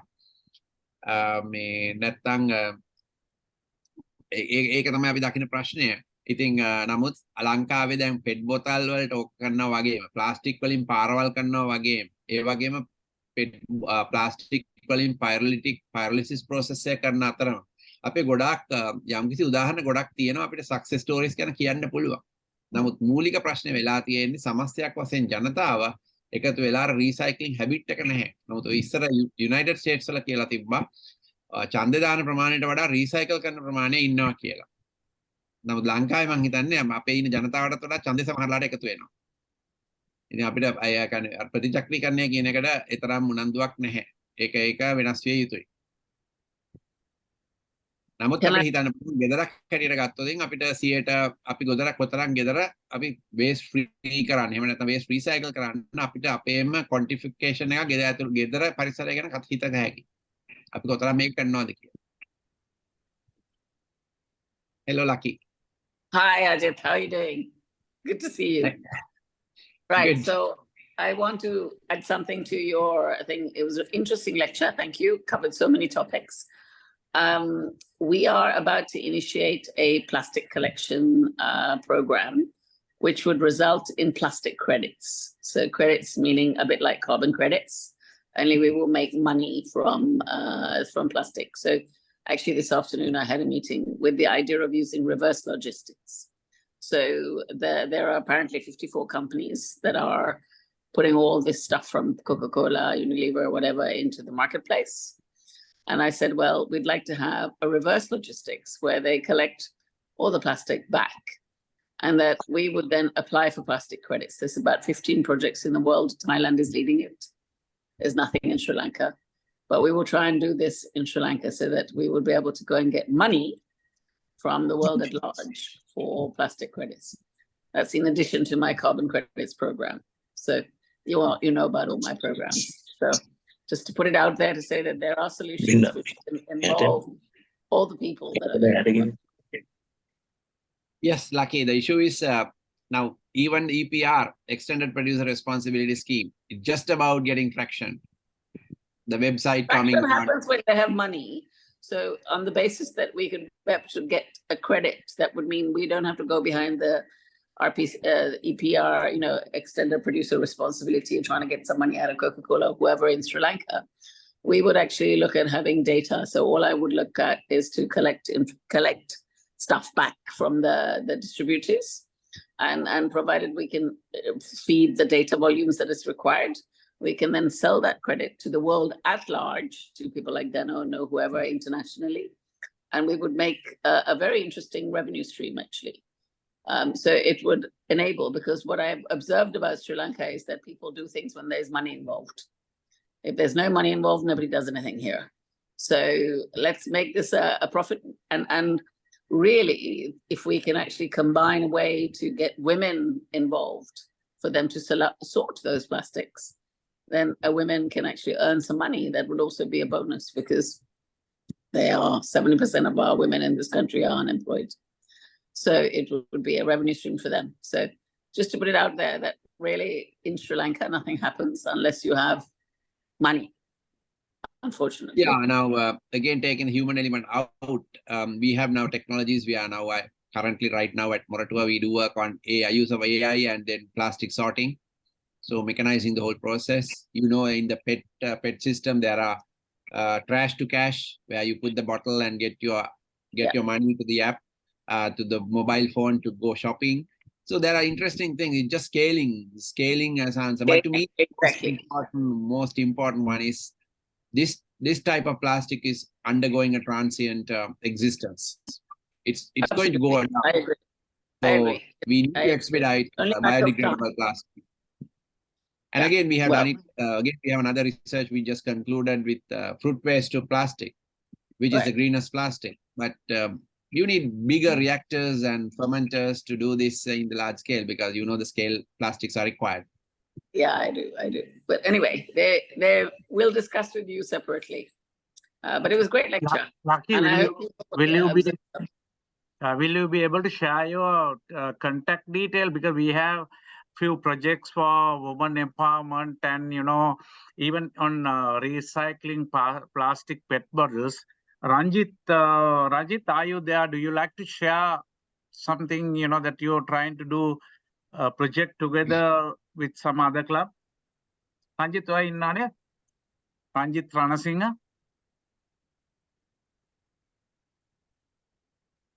He was there. We'll get him. So if you can. Okay, so my name is Lucky Disanayak. I'm a friend of Ajith's. I've known him a long time, and I've just sent you my name and my details on your chat things. Fine. And I'm basically I have a business that is to do with decarbonization and nature-based solutions, and looking at environmental preservation. And we're trying to help Sri Lanka. If we cannot help Sri Lanka, we will go and help somewhere else. But for now, we will try. Till next July, we will try. Understand. After next July, if we've got nowhere, we will pack up and go. But otherwise, for now, we are trying. No, we will support you in whatever way possible. The idea of this event also taking Professor Ajith and educating our alliance also to come together and invest their time for meaningful projects to support the communities. That's the whole idea. Yeah. Well, anybody out there who's willing to really partner. So what's lacking in Sri Lanka is the ability to partner with a win-win psychology, right? So everybody has to win in the equation. If we're going to work with women, we need to be able to finance them so that they will be able to do longevity, not just a cut and run kind of thing. So we are looking at how we can make these partnerships work and extend so that we can actually scale. Because the big problem in Sri Lanka is that it's all broken up. So unless you collect everybody and you collate everybody together, you don't achieve scale. And without scale, it's very difficult to raise finance. And you don't know me, but I'm an entrepreneur, and I've been trying to do a few things in Sri Lanka for a few years now. There's another one, Sanjeevi, another hand. Yeah, Chamat, you can place your question. බොහොම ස්තුතියි. ඊටම හරවත් දේශනයකට සවන් දුන්නා. මට මේ පොඩි ප්‍රශ්න දෙකක් තියෙනවා.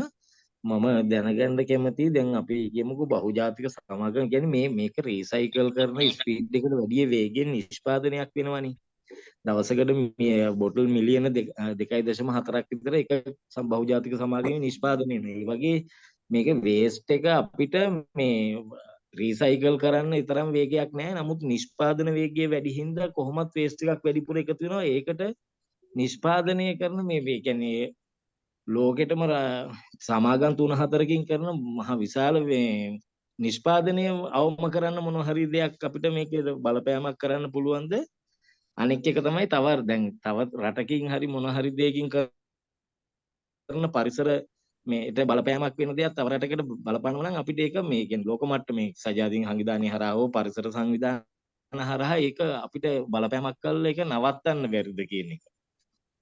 තවත් ගැටලුවක් තියෙනවා මම මේකත් මේ පරිසර සමතම සමානව හින්දා මේක කියන්නම්. අපි කියමුකෝ අපි සඳ තරණය හෝ අඟහරු තරණය ඒ දෙයකට අපි මේ රටක් ඉදිරිපත් වෙලා ඒක කරනවා. නමුත් ඒකේ තියෙන මේ අපිට මේ කියන්නේ මානව සංහතියේ තියෙන ටිකක් මට පේන්නේ නැහැ ඒකේ මොනවා හරි අපිට දෙයක් මේ තියෙනවා කියලා විශාල බිලියන ගාණක් වේදම් කරලා එහෙම සඳ තරණයක් හෝ මොනවා හරි කළාට ඒක පරිසර දූෂණයකුත් කරගෙන ඒ කරන දේ මේ මානව සංහතියට මොනවා හරි පෙර ගමනයක් වුණා හරි වෙන්න තියෙනවද කියලා ડોක්ටර්ගෙන් අහන්න කැමතියි. පළවෙනි එකට උත්තරේ ඇත්තටම සමහරලාට හිතන්නේ මේ ඔතනදී බෝතලය ගැන විතරක් නැතුව බෝතලේ තියෙන ඇතුළත තියෙන ද්‍රව්‍ය ගැන හිතලා බැලුවොත් සමහර වෙලාවට තව තීරණයකට ගන්න පුළුවන් අවස්ථා තියෙනවා. මොකද අපි විශේෂයෙන් ආහාර කර්මාන්තය වගේ ගත්තොත් එහෙම නැත්නම් විශේෂයෙන් ගුණාත්මක අගය ගත්තොත් ඔය සමහර ප්‍රොඩක්ට්ස් අපි උත්තර මහා පරිමාණයේ පාවිච්චි කරන දේවල් ඇත්තටම ඒ ප්‍රොඩක්ට් එකේ ඇත්තටම වැදගත්කමක් නැහැ. ඉතින් ඒකින්ද සමහර අවස්ථාවලදී අපිට කෙලින්ම කියන්න පුළුවන් අර රෙඩියුස් කියන එකට කෙලින්ම තම්පත් කරන්න පුළුවන්. මොකද ඔයා දකිනවා ඔයාගේ මේ ඔයා බලන්නේ එතකොට ඒ ගුණාත්මක භාවය ගැන සිලකලා හිතනවා හරි මම මේක කළ යුතු දෙයක්ද මේක පාවිච්චි කළ යුතු දෙයක්ද නැති දෙයක්ද කියලා. එතකොට සමහර ප්‍රශ්න වලට වෙන උත්තර තියෙනවා. නමුත් ඔව් අර තියෙන ප්‍රශ්නය තමයි නිෂ්පාදනය කරන ප්‍රමාණය සහ ප්‍රතිචක්‍රීකරණ ප්‍රමාණය අතර තියෙන ඒ සමීකරණයේ තියෙන rates එක වෙනස්. Rate of generation of a problem is greater than the rate of generation of a solution.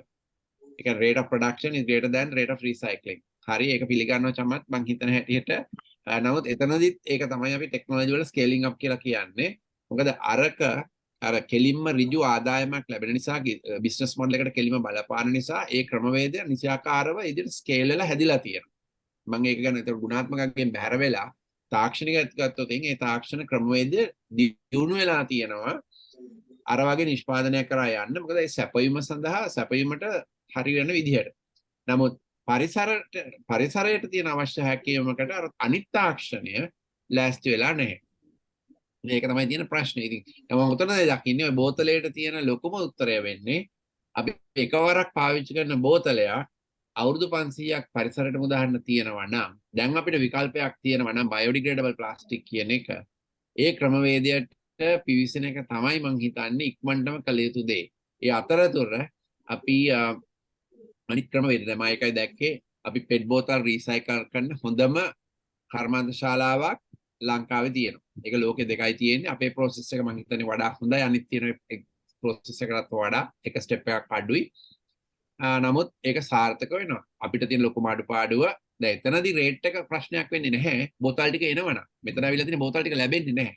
මොකද අපි දන්නවා කර්මාන්ත ශාලාවක නිෂ්පාදනය කරන බෝතල් ලක්ෂයක්. නමුත් මේ බෝතල් ලක්ෂය පාවිච්චි කරන්නේ මිනිස්සු ලක්ෂයක් තැන් ගොඩක. ඒක නිසා එකතු කිරීම ඒ රිවර්ස් සප්ලයි චේන් එක සම්පූර්ණයෙන් වැදගත්. ඉතින් එතන තාක්ෂණ ඉෂුව එකක් නෙවෙයි අපේ තියෙන පාරිභෝගික රටාවේ තියෙන දුර්වලතාවය නිසා. ඒක අපිට මඩින්නත් බෑ මොකද අපි එක තැන් වල ඉඳලා තමයි එක තැනක නිෂ්පාදනය කරන දේ පාවිච්චි කරන්නේ. ඉතින් ඒකෙන් අර එකතු කරන මෙකැනිසම් එකක් තියෙන්න ඕන. නමුත් ලංකාවේ අර බෝතලයට අද හොඳ නිසියාකාර ක්‍රමවේදයක් තියෙනවා. නමුත් ඒගොල්ලන්ට තියෙන ප්‍රශ්නේ බෝතල් අවශ්‍ය ප්‍රමාණයට ලැබෙන්නේ නැහැ.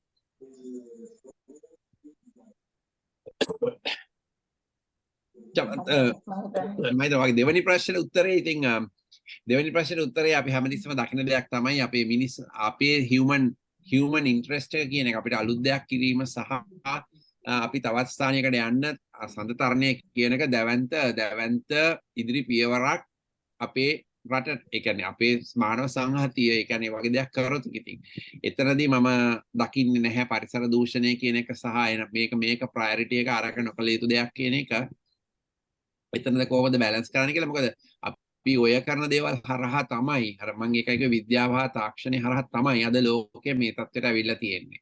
නමුත් විද්‍යාව හා තාක්ෂණය නිසාම තමයි අද ලෝකයේ මේ ප්‍රශ්නත් ඇති වෙලා තියෙන්නේ. ඒක නිසා අපි අද මේ ප්‍රශ්නේ විසඳ ගන්න නම් ආයි අපි විද්‍යාව හා තාක්ෂණයටම තමයි උත්තර දෙන්න උලම් වෙන්නේ. වෙන දෙයකට උත්තර දෙන්න බෑ. ඉතින් ඒක අපි තේරුම් ගත යුතුයි. නමුත් අර සේම් අර ඒ විදිහටම ආයෝජන යොමු වෙලා නැහැ. අර සාර්ථක පිළිතුරු අපි දකින්න කරන්න පුළුවන් කියලා. නමුත් ආයෝජකයෝ මේ පැත්තට තාම යොමු වෙලා නැහැ. අර අපිට අවශ්‍ය ප්‍රමාණයට මේ ප්‍රශ්නේ ස්කේල් කරලා උත්තරේ ලබා ගන්න. අද උත්තර තියෙනවා. නමුත් උත්තරේ ස්කේල් කිරීමට ආයෝජනය නැතිකම නිසා අපි සමහර ප්‍රශ්න වලට තාමත් මුහුණ දෙනවා උත්තර තියාගෙන.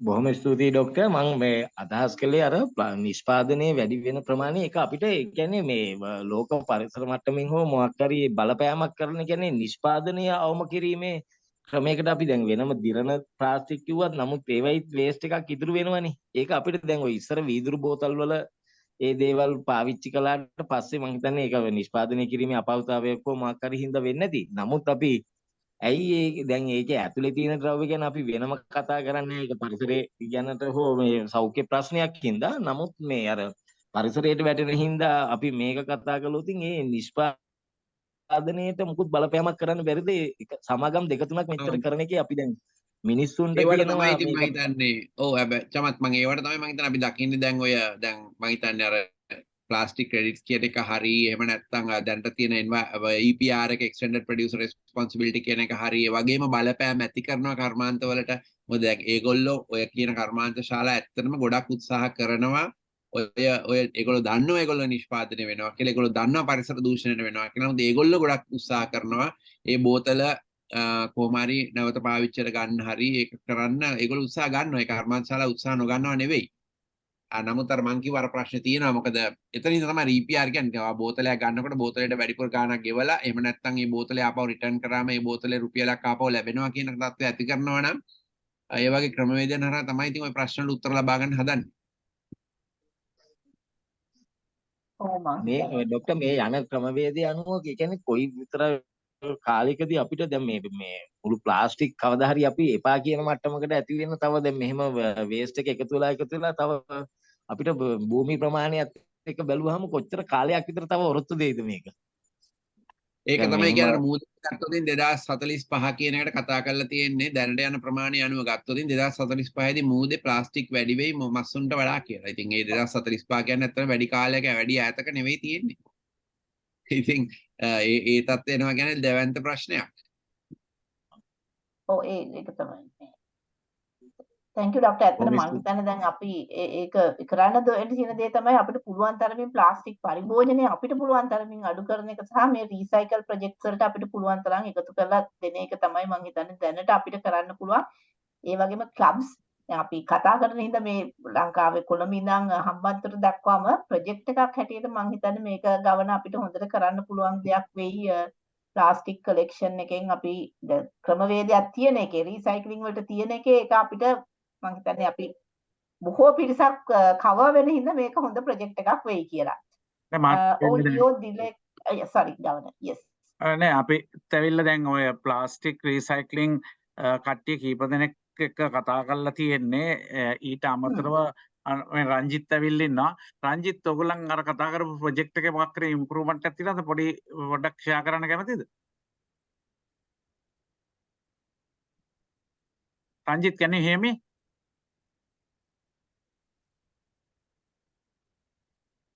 Ranjit Ranasinghe.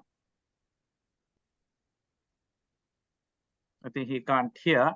But ඒගොල්ලන් මේ ඔය විදිය කැනල් එකකින් ගොඩාක් ප්ලාස්ටික් එකතු වෙන තැන් දෙකක් තියෙනවා කියලා they have identified and you know 2 clubs is going to do a major project to collect all that and you know they found some company to come there and purchase also. ඉතින් ඒ විදිහේ ඉනිෂියේටිව්ස් අපිට promote කරන්න පුළුවන් specially ඔය ඒ පැතිවල ඉන්න දුප්පත් කට්ටිය කීප දෙනෙක් වුමන් එම්පවර්මන්ට් ඒ ඔක්කොම පාවිච්චි කරමින් මොන හරි මේ සස්ටේනබල් දෙයක් කරන්න බැරි කමක් නැහැ. එතකොට තවත් මෙතන මේ chat box එකේ question එකක් තියෙනවා Professor Ajith. Sir, do you have any example of upcycle or recycle fiber optic cables in telecommunications? මම ඇත්තටම එක්සාම්පල් එකක් ලංකාවෙන් නම් කියන්න මම දන්නේ නැහැ. නමුත් අපි දැන් ඕවා ඇත්තටම කොම්පොසිට් මැටීරියල් එකක් නේ. අපි ෆයිබර් ඔප්ටික්ස් ගත්තම ඔප්ටික් ප්ලාස්ටික් ග්ලාස් එක තියෙනවා. ඒ වගේම වටේ මේ කවර්ස් තියෙනවා. නමුත් බැලුවොතින් ඒක රීසයිකල් කිරීමේ හැකියාව තියෙනවා. නමුත් ඒවට වෙලා තියෙන්නේ ඩෙෆිනිට්ලි ස්පෙસિෆික් ටෙක්නොලොජිස් ටික එකතු කරගන්න ඕනේ. දැන් අපි ඔය e-waste recycle දැන් ලංකාවේ e-waste recycle අපි e-waste ලොකුවට තියෙන එකක්. නමුත් e-waste වල මම දකින්නේ ඇත්තටම e-waste වල අපි ඔකට MSc එකක් කරලා සතුටුයි. දැන් ලංකාවේ ඇත්තටම ඒ ඉන්වෙස්ට්මන්ට් එක කරලා ඒ ප්ලාන්ට් එක ඇති වෙනවා. මොකද දැන් අද ලංකාවේ e-waste recycle කරලා අද 24 කැරට් එක හදනවා. හෝල්ඩ් එක. ඉතින් ඒ තැනට යනවා කියන්නේ ලොකු ඉන්වෙස්ට්මන්ට් එකක් කරලා අර තැනට ගියාට. ඒකට ගියාට පස්සේ ප්‍රශ්නය ඇත්තටම ලොකු සොලියුෂන් එකක්. දැන් ඔය ෆයිබර් ඔප්ටික් කේබල් වගේ වටත් වෙන්නේ ඒ වගේ දෙයක් තමයි. මොකද ඕක දැන් අර දැන් ඔය සාමාන්‍ය විදිහට ප්ලාස්ටික් රීසයිකල් කරනවා වගේ යෝගට් කෝප් ටික අරගෙන ඒක හොදලා වේලලා බෑග් එක දාගෙන ගිහිල්ලා තව තැනක පොඩි එක්ස්ට්‍රූඩර් එකක් දාලා පෙලට් කරලා සිම්පල් විදිහට කරනකොට අපි දන්නවා ඒකේ රීසයිකල් රේට් එක ලොකු අඩුවක් තියෙනවා. නමුත් ඒ ක්‍රමය ගෙදරක පිටිපස්සේ උනත් කරන්න පුළුවන් යම්කිසි විදිහකට. නමුත් මේ වගේ දෙයක් ඒ විදිහට කරන්න බෑ. ඉතින් ඒකින්ද තමයි අර ඒක වෙනම එකතු කරලා ඒකටම හරියන ඩෙඩිකේටඩ් රීසයික්ලිං සිස්ටම් එක අපි ටෙක්නොලොජි කරන්න ඕනේ. ඇත්තටම අපි යෝජනා කරලා තියෙනවා. අපි මිනිස්ටර් ඔෆ් ඉන්ඩස්ට්‍රීස් එකට කිව්වා ලංකාවේ හදන්න කියලා රීසයික්ලිං ඉන්ඩස්ට්‍රියල් එස්ටේට් එකක්. දැන් මම ඔය වාක්‍ය කියලා ගොඩක් කාලා IDB එකටත් කිව්වා අපි රීසයිකල් එස්ටේට් එකක් හදන්න කියලා. ඒතකොට වෙලා තියෙන ටෙක්නොලොජි එකට ගැනීමේ ලොකු පහසුවක් තියෙනවා. ඔව් ඇත්ත. ගොඩක් සතුටුයි අර e-waste refiner එක ලංකාවේ දැන් ආපු එක ගැන. මොකද e-waste refiner එක අපිට ගොඩක් value added material value ගන්න පුළුවන්. දැන් ජපානය අපි වගේම resources නැති රටක්. ඒගොල්ලෝ ඔය වගේ recovery ඔක්කොම කරනවා. ඉතින් දැන් මේක top end metallurgical process එකක් දාලා අපි දැන් ඔය gold ඔක්කොම වගේ නැවත ලබා ගැනීමේ හැකියාවක් තියෙනවා. ඉතින් ඒක ලොකු දෙයක්. නමුත් ඒ වගේම තමයි ඔය වගේ දේවල් විශේෂ ඔය engineering products වලටත් කරන්න වෙන්නේ. මම දකින්නේ ඩෙඩිකේටඩ් සෝන් එකක කරනවා මිසක් තනිව පොඩි පොඩියට කරලා ඕකට උත්තර හොයාගන්න බෑ. Yeah. Right. ලියෝ දිලේකා ඔයාට පුළුවන් ප්‍රශ්නේ වගේ යොමු කරන්න. Okay, thank you very much, and good evening to all. And Professor, actually, thank you very much for giving this insightful session. So as Leo's also, it's a really great chance, and youngsters also, it's a really brainstorming session. And I would like to ask, so you have mentioned a lot of things. So this might have been taken through the government also. So do they have taken any policies or rules or fines to get from the people to reduce these matters? And also, I like that Governor has already told Governor Lion Kirti already told that canal systems. So we have already know the main source of coming all these plastic materials to ocean is through the canals in Sri Lanka. So inland plastics are the ones who get into the oceans. So we can, within Sri Lanka also, we can do projects for that. So that is also good. And I would like to know that what are the policies that we have here in Sri Lanka as the government and also for the people. I think you can find quite a number of canals and small streams. They have put plastic capture devices. There are one industry that is really doing as a social intervention, supporting a CSR project on this multiple, and they have really accounted for some interesting number of tonnages on that. So they are collecting the plastic. So few of these canals, but the big river mouths are still not covered like that. So that needs a little different, more intense technology.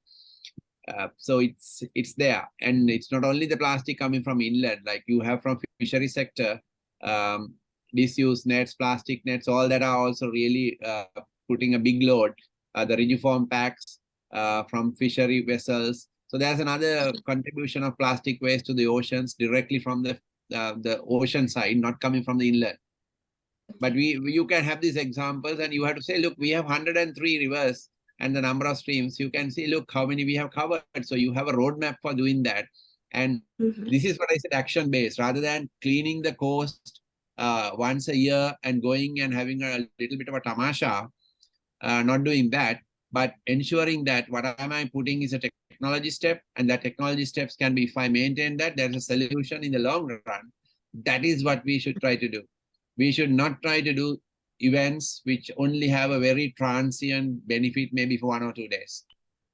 That doesn't move the needle in environmental protection for Sri Lanka. Yeah, that's true. Yes. Thank you very much, Professor, and also all the Lions who have prepared this session. Thank you very much. Thank you, Dileka. It's good that you yours are participating in this session, because you are the future generation, and definitely we need you to act on the environment, and your input is very, very helpful, and it's very appropriate. Thank you. Professor, මම තව එක ප්‍රශ්නයක් අහනවා නම් e-waste management වලට e-waste collection centers තියනවාද? එහෙම නැත්නම් මම දන්නවා සමහර වෙලාවට central environmental authority එකකින් සතියක් එහෙම මේගොල්ලන්ට කරලා ඒගොල්ලෝ centers දානවා. e-waste collection කොහොමද දැනට ලංකාවේ වෙන්නේ? මොකද මේකත් මම හිතන්නේ අපේ ගෙවල් වල සෑහෙන collect වෙනවා. අපි දන්නෙත් නැතුව අපිත් ඔහෙ වෙනවා. විසිකරන දෙයක්. ඒක කොහොමද professor දැනට යන්නේ? ඇත්තටම CA වෙබ්සයිට් එකට ගියොත් e-waste ලයිසන් කරපු කට්ටියගේ තැන් කලෙක්ෂන් එක තියෙනවා. මං කිව්වා වගේ ලංකාවේ දැන් හොඳම එක තමයි ඩෙවලොප්මන්ට් එක තමයි e-waste එකට recovery refinery එකක් ඇවිල්ලා තියෙනවා. ලංකාවේ දැන් e-waste refinery එකක් තියෙනවා. ඉතින් දැන් ඔය plant එක දැන් running යම් කිසි විදිහකට 24 karat gold එක හදනවා. මම තාම දැකලා නැහැ. මම දන්නවා ඒක වෙනවා කියලා යම් කිසි විදිහකට අපි මුලදීම අපි අර MSc කරද්දිත් ඔක අපි ඒක දැක්කා මේක කරන්න පුළුවන් කියලා. අපි ඒක කරේ ෆයිනෑන්සින් මෙකැනිසම් එකක් හොයන්න. අර මොකද සෙස් එකක් ගත්ත නිසා අපි කො මේ සෙස් එක පාවිච්චි කරලා මේ වගේ ප්ලාන්ට් එකක් හදන්න පුළුවන්ද කියන කැල්කියුලේෂන් එක තමයි අපි MSc එකේදී කරේ. ඉතින් හොඳ වෙලාවට කවුරු හරි එක පාටි එකක් ඕක ඉන්වෙස්ට්මන්ට් එකක් කරලා අද රිෆයිනරි එකක් තියෙනවා. ඉතින් මං හිතන්නේ අපිට ඒක ලොකු සොලියුෂන් එකක්. මොකද ඒක හොඳ ටෙක්නොලොජි එකක් පාවිච්චි කරලා තියෙන්නේ. ඉතින් e-waste එක collect කරන එක තමයි එතන තමයි reverse supply chain එක එන්න ඕනේ. ඉතින් අපි ඕකට කියන එකක් තමයි ලංකාවේ දැන් ලෝකේ නගර ගත්තොත් urban waste recycling වලට හොඳ තැනක් තියෙනවා. දැන් ලංකාවේ බෝතල් පත්‍ර කඩේ ඒක හරියට තියෙන්නේ නිකන් ඒක misplaced item එකක් හැටියට වගේ. ඒකට කාට පොඩි ළමෙක්ටවත් අපිට සාමාන්‍ය යවන්න බෑ එතනට. ඉතින් අපි කියන්නේ අපි හැමදාම කියනවා recycle center එක city එකේ තියෙන town එකේ තියෙන යම්කිසි හොඳ ගුණාත්මක විදිහට ස්ටෑන්ඩඩයිස් කරලා ඒක පෙනුමට තියෙන්න ඕනේ. ඒකට ලොකු සේවයක් කරන්න පුළුවන් ඔය රීසයික්ලින් චේන් මේ reverse supply chain. Thank you, sir. Any more questions? Okay. Right. Governor, you want to add anything? Not really. I would like to thank Professor Ajith for coming and educating Lions on this area. So this is an area that I also always talk and try to propagate and try to get Lions involved in whatever way possible to reduce pollution using the recycle, reuse, reduce usage, all that kind of things, how we can develop within the Lions, that's one area. And the other thing, to generate small businesses using the poor segment of the society, can be used to do something meaningful and useful for the country, rather than, just getting, some money from government and, they just do nothing beneficial for the country. So that segment, I think Lions are very good in that, if they really study this area. Out of Professor's presentation, there's many points that you can take it. And, the plastic recycle thing, as you rightly said, Professor Ajith, since we are a country has 103 rivers, we did a research on Kalani and Kalani River mainly. And, there we found, immense a lot of plastics going to the sea. So those, of course, some places, they try to, collect, but when we have heavy rainy seasons, that will go over all those places. That's the difficulty. And Mahaway also similarly, we did the research on Mahaway and Kalani. So I used during that time also Leos. They have been very helpful for us to give give some data on surveys and stuff like that, which I requested them to go to their families, get their families to fill those questionnaires and send back, that we got a lot of information from various parts of Sri Lanka, which we wanted. So that kind of things can be done through Lions and our network, I'm sure. So every waste is finally money. So if you can see in a different eye how you can use this money to support a poor family, poor individual, sometimes the people who do not have enough income in the society, I think we can go a long way, and Lions will be supporting the communities to empower themselves then. So that's the message that I want to give. And we are trying to do a parade from Kataragama to Colombo. During that process also, we are trying to showcase how the environmental conservation has to be there in the people. Isaning Arunahama, as you rightly said, the responsible consumption is very important. So we are a country, that over-consume country in all sense. That's how I think we are gone for bankruptcy. So we have to be very mindful not go to that segment again. ඉතින් මම හිතනවා සිංහයන්ට මේක හොඳ ආදර්ශමත් මේ දේශනයක් කියලා professor අජිත්ගෙන් ලැබුණේ. ඒකෙත් ඒ ලැබිච්ච දැනුවත් පාවිච්චි කරමින් අපි කරන වැඩ තව ටිකක් හොඳාකාරව කරගෙන යන්න පුළුවන් ආදර්ශයක් ලබා ගත්තා නම් මම හිතනවා ඒක තමයි මේ සෙෂන් එකෙන් අපි බලාපොරොත්තු වෙච්ච දේ. I'm sure that you have delivered that. And of course, I'm sure that many Lions will think the way that they've been thinking. Even some change will happen in their lives and their way of working also. I think that's what we have to do, and you and I cannot change the whole thing, the political systems to the way that they work. We have been fighting all the time. But when there is no progress, still we know we have to, as individuals, we can do in wherever possible places, which we can do something. That, of course, we do all the time. And thank you for sparing your time with us, Professor Ajith. We take this as a great opportunity and support for Lions from your side. So thank you again for all the people who has participated.